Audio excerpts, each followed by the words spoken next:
Capítulo 2. Quem é esse Intan? E quais são suas intenções em relação a minha entoma? Ainz murmurou baixinho enquanto se sentava no banho de Slimes. Ele já havia se perguntado isso antes, mas não chegou a nenhuma conclusão. Ele percorreu a lista de nomes que conhecia, e isso lhe roía o fundo do crânio. Um funcionário menor que se tornou professor? Um aluno? Ela está tendo um caso com um de seus alunos? Esse era um pensamento terrível por si só, ou, não poderia ser uma situação do tipo que Zesti falou no reino dos elfos com Berenice. Meu senhor, se você está tão preocupado, então por que simplesmente não pergunta a Lady Intoma? A demonia perguntou enquanto se inclinava para a frente e estendia uma bandeja de prata sobre a qual havia um pano fumegante. Ainz assentiu para conceder sua aprovação, e ela colocou o pano fumegante sobre seu rosto enquanto o slime fazia seu caminho sobre seus ossos. Eu poderia, Vanisa, eu poderia, mas ela ainda é jovem e ficaria desconfortável me contando coisas desse tipo. Se eu ordenar, ela obedecerá, mas estes são os filhos dos meus amigos. Eu sou tanto o pai deles agora quanto sou o senhor a quem eles servem. Eu entendo, meu senhor. A demonia riu. É por isso que você me deixou ir ao banho para trazer coisas para você, e não por eles, mas eles estão com muita inveja. Ela riu um pouco, e Ainz deixou passar. A demonia já foi uma garota humana que tirou a própria vida por lealdade a ele. Sua recompensa, a ressurreição como demônio, combinava com seu temperamento, mas sua personalidade, caprichosa, um pouco brincalhona e talvez um pouco mais atrevida do que o normal, nunca a abandonou, mesmo quando seu corpo mudou.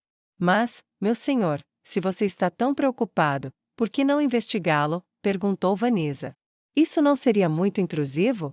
Ainz perguntou em resposta, inclinando a cabeça para trás e afundando ainda mais no slime que corria sobre seus ossos.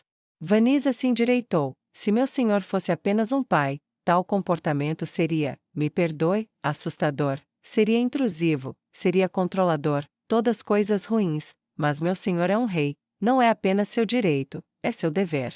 É meu dever, não é? Ainz fez a pergunta retórica com um ar hesitante, e embora não conseguisse ver através do pano que cobria e aquecia seu rosto, ele podia sentir o aceno fervoroso dela. Sim, meu senhor, e se ele for um antigo membro da Agante, ou ainda um que esteja tentando se aproximar dela para machucá-la? E se ele for um espião estrangeiro? E se ele for uma figura libertina que caça os corações de mulheres jovens e inexperientes? Quanto mais Vanisa dizia, mais sentido ela fazia e mais preocupado Ainz ficava. E se ele for um sedutor procurando um entalhe no cinto? E se ele for uma pessoa vingativa como aquelas que atacaram a papa quando seu filho nasceu, só querendo machucá-la para machucar você? E se ele for, Ainz limpou sua garganta inexistente e ela parou de falar. Ele levantou uma mão para fora da banheira e estendeu a palma para ela. Seu ponto está feito, Vanisa, seu ponto está feito, não posso descartar nada até que esteja descartado, mande investigá-lo. Descobriremos que tipo de homem é esse Intan e quais são suas intenções em relação a minha entoma. Claro, meu senhor, eu posso lidar com isso facilmente, juro que ninguém vai saber nada sobre nada. Ela disse e curvou-se repetidamente na cintura. Ainz apenas assentiu enquanto ela deslizava de volta para seu dialeto do interior, como ela normalmente fazia quando sua sanidade escorregava. Eu me pergunto se ela algum dia ficará completamente inteira novamente? Ele contemplou a pergunta e não teve resposta. Traga-me uma toalha e então comece. Ele respondeu e começou a se levantar. Imediatamente, meu senhor. Ela disse e correu para onde as toalhas estavam penduradas. Então girou a xícara sob suas narinas e inalou o rico buquê de sabores. O líquido vermelho se movia mais devagar que vinho ou água. Sangue, afinal, era muito mais espesso. Ele pegou a garrafa que estava em sua mesa. Yorajin número 9, dizia o rótulo. Abaixo do nome da safra havia uma foto do homem chamado Yorajin. Ele tinha um sorriso brilhante, cabelo ruivo e um brilho nos olhos. Provavelmente alguma licença artística foi tomada lá, mas Intan deu de ombros. Certamente vendeu, nos anos desde a guerra, quando os vampiros foram autorizados a viver abertamente, desde que não vivessem como predadores, uma classe de trabalho se abriu para doadores de sangue, pessoas de várias raças que ganhavam a vida vendendo seu sangue. Inicialmente era uma avenida de dinheiro fácil para os pobres, mas desde então? Então tomou um gole e o sabor explodiu em sua boca. Desde então, alguns profissionais de ponta surgiram, que comiam e bebiam dietas especializadas para se darem o sabor certo. Apenas um frasco de seu sangue era vendido por mais de um dia inteiro de trabalho em uma posição de classe média. Os nomes e rostos dessas pessoas se tornaram bem conhecidos a ponto de se tornarem celebridades menores, e convidados para degustações onde vários bebedores de sangue se reuniam entre os escalões superiores da intelectualidade da sociedade. Yorajin era uma das mais novas dessas celebridades sangrentas sensacionais, um chefe por formação. Seu conhecimento de preparação de alimentos o levou a descobrir uma combinação que tornava seu próprio sangue rico e saboroso, e muito caro. Obrigado, Deus.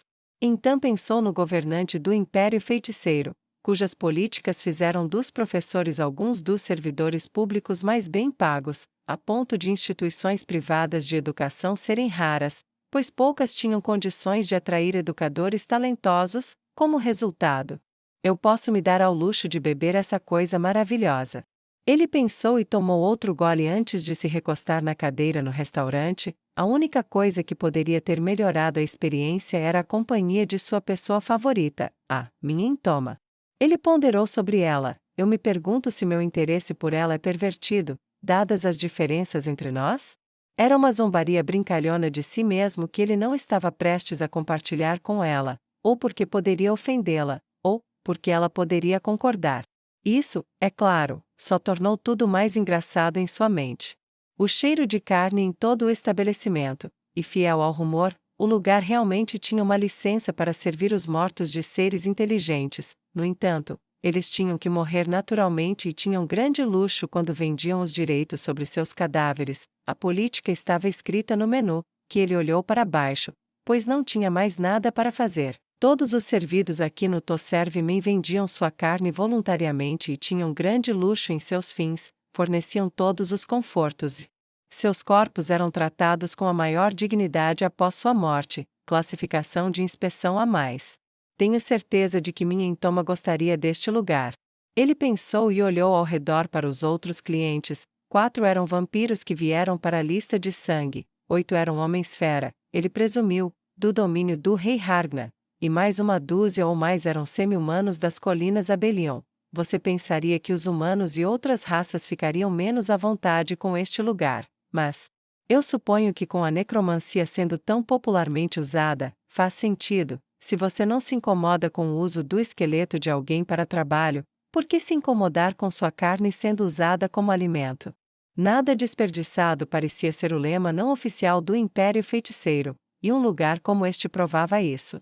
Ele estava prestes a desviar para outro fluxo de pensamentos quando ouviu a cadeira à sua frente se mover e viu Intoma se sentando. Este lugar cheira muito bem. Ela exclamou com um deleite quase infantil.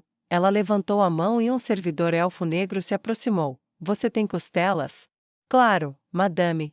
O garçom elfo negro estava vestido com calças pretas e uma camisa amarrada com um babado ao redor da gola. Suas costas estavam rígidas e sua mão dobrada sobre sua cintura de forma formal enquanto ele fazia uma meia reverência para reconhecê-la. A madame gostaria de um aperitivo primeiro, e talvez algo para beber?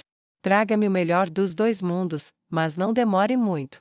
Intoma brincou e focou sua atenção em Intan. Alguém está entusiasmada hoje, eu não sabia que minha companhia era tão desejável assim? Ele provocou. E embora ela não pudesse corar, ele sentiu que a pegou de surpresa. Não é isso, temos uma tarefa a cumprir, e você pode ir comigo, faremos uma refeição, voltaremos, providenciaremos para que os nossos professores assistentes nos cubram por algumas semanas, e então faremos as malas. Intoma continuou, mas quando ela terminou, mesmo que isso exigisse muito mais palavras do que deveria para explicar, ele entendeu. Uma missão diplomática para Sua Majestade? Eu ficaria honrado em acompanhá-la. Então disse assim que um copo cheio de sangue negro foi entregue à mesa e colocado na frente de Intoma. Junto com ele estava um prato de rolinhos de dedos refogados com molho e ossos intactos, envoltos em um pão com manteiga e assados, um lanche considerado delicado para mulheres heteromórficas. Ela pegou um e deu uma mordida. Este é um homem de excelente gosto. Intoma disse enquanto mordia o primeiro nó. Você está falando de mim ou da comida? Então perguntou enquanto o garçom se retirava. Sim. Intoma disse, e deu outra mordida.